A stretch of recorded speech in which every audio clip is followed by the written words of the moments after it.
Okay. Previously, we talked about stability. We defined different concepts under stability. We also mentioned that uh, in order to examine stability of a system, we can use Rath-Horowitz table or Rath-Horowitz criterion.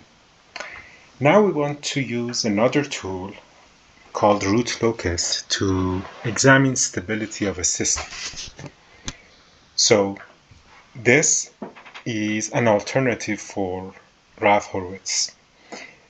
I don't mean that you always can use root locus in case of as an alternative for Rath-Horowitz method, or the other way. What I mean is that these are two concepts or two tools that are designed to give you the same idea. So the output of both of them should be a yes or no, whether or not the system is stable.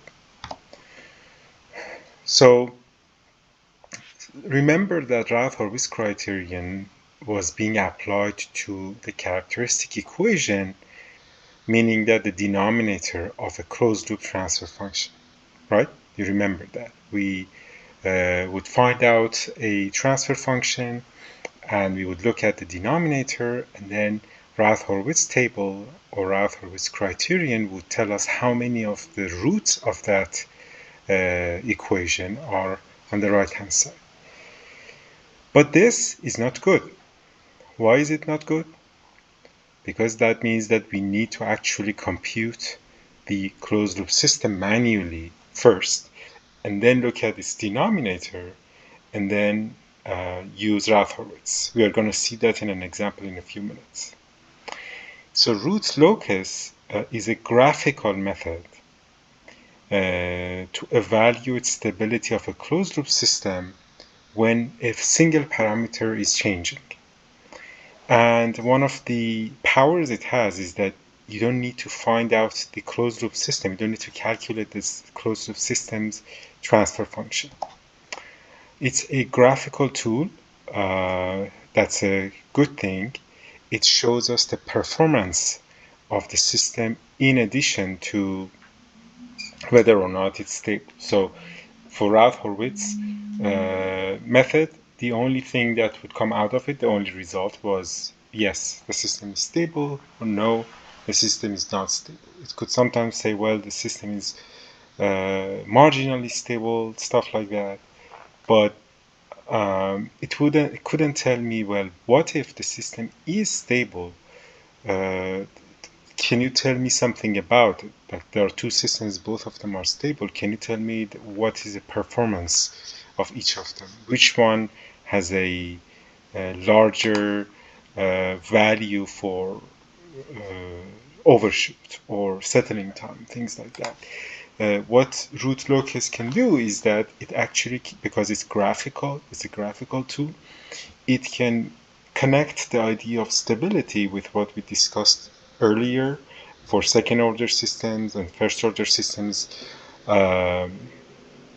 performance in the previous chapter of the course, and it can tell me whether or not a system's, or basically compares two systems, and which one has a smaller value for overshoot or things like that.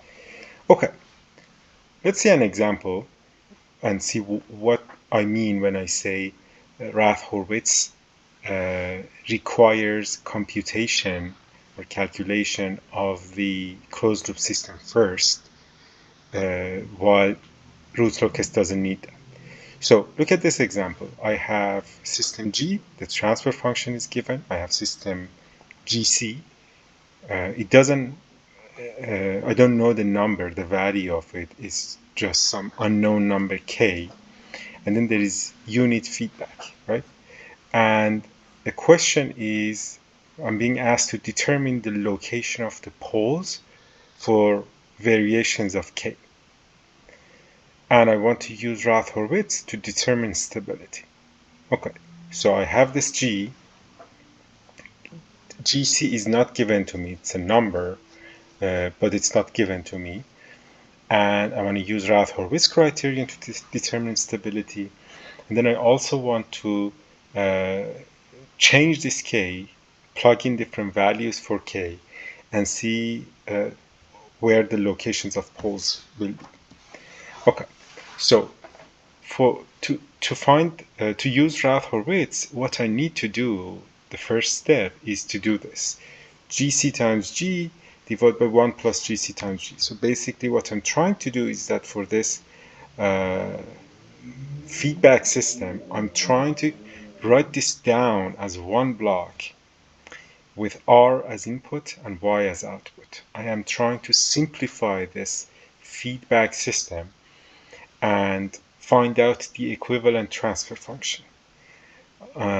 So these two will be multiplied. I'm going to have GC times G in the feed forward path, and then the feedback is just 1. If I have negative feedback, as you remember, for a negative feedback, the simplification or simplified version of a feedback system with G and H was G divided by 1 plus GH.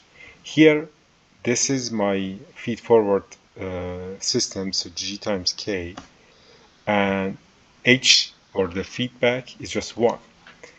Therefore, I have GC times G divided by 1 plus GC times G. I substitute GC with K, and then substitute G with 1 divided by S squared plus 4S plus 3.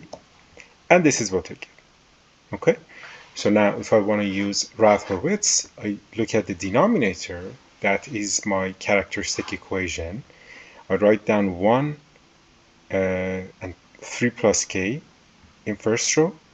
In the second row, I write 4, and then I compute this element from multiplying 4 by 3 plus K, subtract from it 0 times 1, and then divide everything by 4. The result of this is going to be 3 plus K.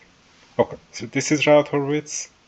Now the question says, determine stability. Well, for having stability, I need to have no sign changes in the first column of Rath-Horowitz table. So positive number, that forces this element to be positive if I want to have stability. Therefore, 3 plus K is positive. Therefore, if you assume K is positive, that means that we always have stability. Okay, so that's Rath-Horowitz. This is what we have studied in the previous chapter. Now, notice that I had to do this calculation, right? So this G was given to me. In order to be able to use Rath-Horowitz, I couldn't use this G directly. I had to do this. So I had to do this math, and then this, the denominator, was what was useful for me. Okay, so that's something that root locus doesn't have. We are going to see root locus can directly, by looking at this block, tell me whether or not the system is stable. The second difference is that at the end, when I get this result, I say, well, for all values of K greater than -3, I have stability. It doesn't really distinguish between K being 5 and K being 20 and K being 200. It just says, yeah, all of them are stable. What root locus does is that it does actually differentiate between these cases. Okay, now let's see what happens if we change this value of K here, this unknown value. So if we numerically actually plug in numbers, let's see what happens. So we had this result here, right? We had K divided by S squared plus 4S plus 3 plus K. I write show K with red so that you see K appears in the numerator and the denominator. And then I substitute values for it. So if I look at the denominator, the characteristic equation, I substitute values for it. If I put K equals to 0 and try to find out the roots of the denominator, which we call them poles of the system, I'm going to have S squared plus 4S plus 3 equals to 0, because K is 0. that gives me, if I solve that, that gives me s equals to -1 and -3. If instead I put k equals to 0, 1, I'm gonna have s squared plus 4s plus 4. Solving that, I'm gonna get s is equal to -2 and -2. If I put k equals to 2, I'm gonna have s squared plus 4s plus 5, and the roots are gonna be -2 plus minus j. If I substitute k with 5, I'm gonna have s equals to -2 plus minus j times 2. Okay, so what is clear is that as I'm changing this value of k, the poles of my system are changing. Okay, I don't know, go back, I don't know this variable or this parameter. If I start increasing it, obviously the denominator of my transfer function changes, which means that the poles are going to change. Okay, now if the system was not second order, the characteristic equation wouldn't be so easy to solve, and like what we did before, and there would be problem. How would I find the location of the poles? So let's plot the location of these poles and see what happens. Well, for values of k equals to 0, 1, 2, 5, 6, we can plot poles. We had that table showing us that for different values of k, we have different numbers or different location for s or poles. So for k equals to 0, I have these two numbers. I had -1 and -3. For k equals to 1, I had -2 and -2. For k equals to 2, I had -2 plus minus j. So -1 and -3, -2 and -2, and then -2 plus minus j. So if I ask you, imagine you have a knob and you're increasing k from 0 to infinity. How would these two poles change? Can you guess by just looking at this figure? Initially I was here and here, then I came here and here, so basically two poles at the same location, and then I went there. Let me go back. If I keep increasing k, I'm gonna have -2 plus minus j2, so here and here. So it seems that this pole and this pole start from the red locations, then they get close to each other, they meet each other, and then they leave the real axis, and one of them just goes up in this direction, the other one goes down in this direction, right? So that is the locus or the location of the roots. That is a graphical representation of how roots of the denominator, which are my poles, change as my unknown parameter k changes. That is the motivation behind root locus. I want to have that. I want to have a result that graphically shows me how poles change. Why do I want that? Because, well, if I know that for k equals to 0, I'm here and here, and as I increase k, these two poles meet each other here, and then one of them goes up and one of them goes down, the first result I get is that, well, they never are going to go to the right-hand side, so I never have instability. My system always is stable. So that is what I want. In addition, it is showing me how poles change.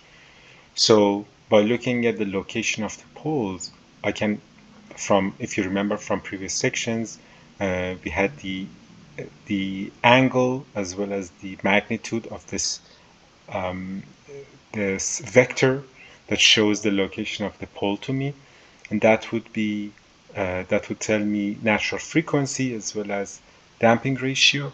So I can have natural frequency and damping ratio just from the location of these poles and understand something about the performance of the system. So that is the motivation behind root locus.